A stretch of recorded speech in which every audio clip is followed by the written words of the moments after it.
G'day guys, hope you're doing well. Got my morning coffee and getting my morning sun, as Andrew Huberman likes to say we should do in the morning, before a cup of coffee apparently. So I've got half of that equation right.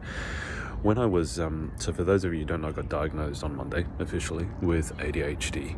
I've told a few of my friends who have ADHD, and it's funny because yesterday's video I told you that there's a few people who say, oh, they're checking in, are you okay, sorry to hear, that sort of thing. It's kind of like a sympathetic feeling, which you understand. But the neurodivergence of the ADHD people in my life, they kind of have a different take on it. Like Jordan wrote to me, when I told her I got officially diagnosed, she wrote, I don't know if congratulations is the right word. And I was like, yeah, probably.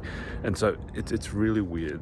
As I said in yesterday's video, I don't feel bad about getting the diagnosis. For me, and don't get me wrong, a lot of people could, because you could have a more severe or more debilitating case than myself. But for me, it just really explains a lot of things, and I find that very comforting. I don't find it saddening at all, and I'm quite excited to try medication. If you'd asked me 2 or 3 months ago, I would have said, no, I'm not going to do medication. I don't like taking medication in general, but for some reason I'm excited to go on this journey. So we'll see how it goes. And I know I'm not alone in that. A lot of you have reached out and said, the first time you took the medication, whatever it is, Ritalin, Adderall, Vivance, it's life-changing, and that's really cool. The fact that a medication could do that is very cool. But I wanted to tell you, when I was in getting diagnosed, and therapists and doctors who do therapy, psychiatrists, I think they're trained to be kind of non-judgmental. I think that might have been more old school.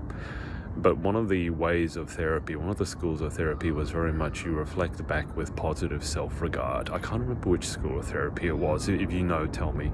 But basically, you don't actually do much coaching. You just reflect back what the client says with positive self-regard. And sorry, there's a plane overhead.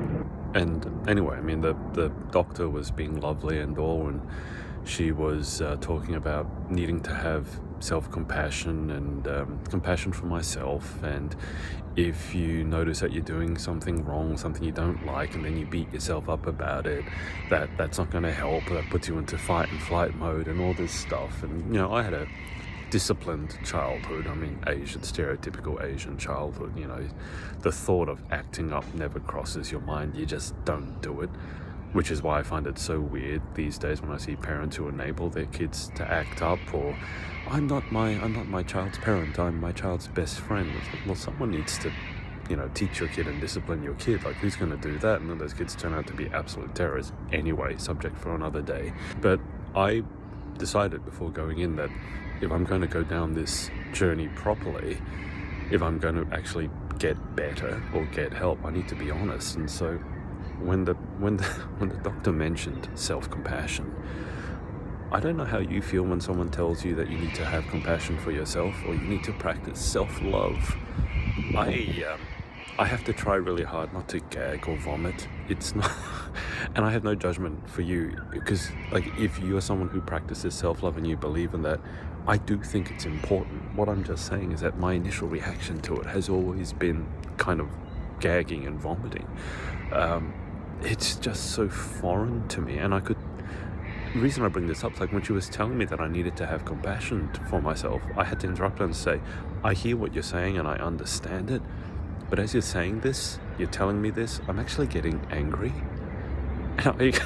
And I told her, I know that's not the logical reaction, that's not the correct reaction, in inverted commas, but I can't help it. I'm just getting angry. And credit to her, she accepted that and started using other words. But because of ADHD, I was very aware that she was just substituting another word for compassion, because she thought it was the word that was setting me off. But it wasn't the word, it was the emotion. And the fundamental idea here is this. I realized what was happening. I feel, even if this makes no sense logically, I believe emotionally, very, very deep down, that unless I beat myself up, unless I'm hard on myself, nothing's going to get done. I'm not going to achieve. And as a business owner, I'm not, my business won't be successful. As a content creator, I won't create content. And you need to be competitive to do this sort of stuff. You need to have some sort of ego to think that what you're saying is worth listening to. Otherwise, why would you create content? But I have this inbuilt belief that unless I actually really push, not just even push myself, but I'm really hard on myself, like properly hard, not just tough love kind of hard, but give yourself no credit and just keep your nose to the grindstone and just keep going and going and going and going. Unless I do that, then nothing's going to get done. And that's a problem, obviously. And so I think the hardest part of the journey, this journey that I'm going through, getting diagnosed with the ADHD, I'm laughing at it because apparently it was obvious to everyone except myself. The therapy session, the diagnostic session went through so quickly because she said, yeah, it was really obvious. And then she had lots of time left over. We had an hour booked in, and I think half an hour in, she was like, yep, you got ADHD. It's like, oh, okay, cool. I guess I don't need my list of reasons then. Apparently you can tell from the way I talk and the stories I tell. Maybe you can tell that my stories tend to, let's say they meander is a kind word. But I think the hardest part for me on this journey, if I can call it that, is going to be actually having compassion for myself. And because that is really, I think, the only thing that's going to long term help change the course of my life, help me overcome some of the obstacles that I have been overcoming. And if you look from the outside, and a lot of people who don't know me that well would comment from the outside, but you've done all this, you've done this, you've done this. But I know I'm meant for more.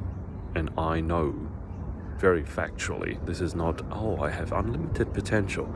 There's a lot of stuff in life that I could have done, should have done, whatever, and I'm just not living up to what I know. And this is what Dr. Barkley said, and I love this. It's like ADHD, it's not, you don't need to know what to do. You need to do what you know. And the difficulty for ADHD people is doing what they know. Because they know what to do. They know they should prioritize. They know they should goal set. They know they should do their taxes, not leave the assignment to the last minute, etc., etc., etc. They just don't do it. Why? Because of the ADHD. And in fact, I told the therapist this, and she said, oh, can you explain that to me again? So she didn't get it the first time. I thought it was really obvious. She's not stupid. She's a medical doctor.